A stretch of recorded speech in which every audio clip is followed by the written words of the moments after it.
Hello everyone. Today I would like to present my MTech major project which I had done from the past 1 year. The title is a hardware implementation of orthogonal matching pursuit algorithm for compressed sensing and reconstruction. So these are the various stages. CS playing very important role as we know. So these are the various recovery algorithms in which our OMP belongs to this gradient iterative algorithm. So designing of a sensing matrix is very important in our project. So these are the various advantages of BPBD, that means band permitted block diagonal matrix, sensing matrix. So these are the various papers which I had used as literature survey. So this is the problem definition and problem formulation of the project. So here the methodology is first of all I had implemented the project in MATLAB, that followed the Simulink and later in Vivado.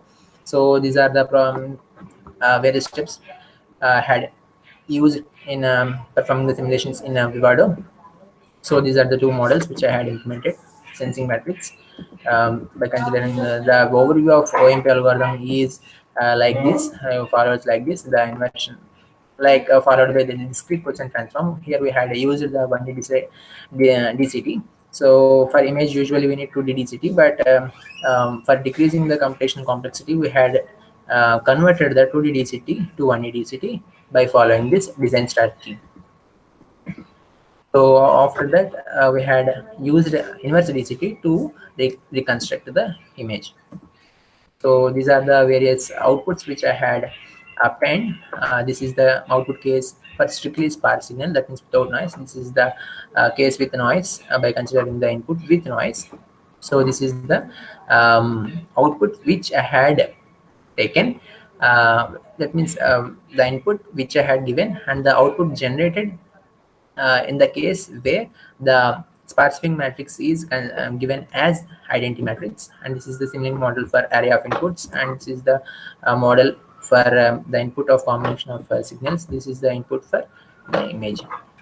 These are the DCT simulation values with sample inputs, OMP module, and DACD module is considered as sparsifying matrix in the model 2. So this is the output for that model, and this is the reconstructed output which in which we had used our DCT.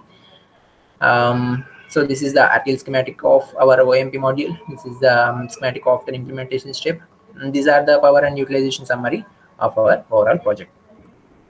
So after reconstruction of signal, we need to take the reconstruction efficiency parameters, where in which PSNR, MSC, and structural similarity index will be playing and very important roles in deciding our reconstruction efficiency of a OMP model, where in which so the sparsifying matrix, whenever we are considering as a identity matrix, we got 94.32% of structural similarity index, and whenever we are considering the DCT, we got 82.91% of structural similarity index.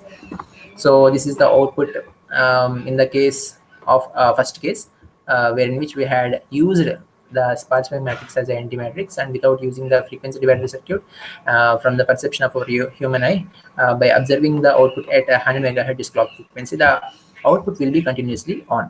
So after implementing our project with frequency divider circuit, the operating frequency of 100 megahertz of our hardware kit Z-board Zinc 7000, we had reduced down that sampling clock frequency to 5.96 hertz, where in which the output will be generated for every 0.5 seconds.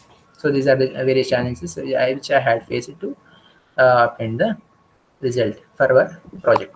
So I would like to conclude the presentation by giving these conclusion points. So these are the various references sites which I had used in implementation. So thank you for giving me this golden opportunity.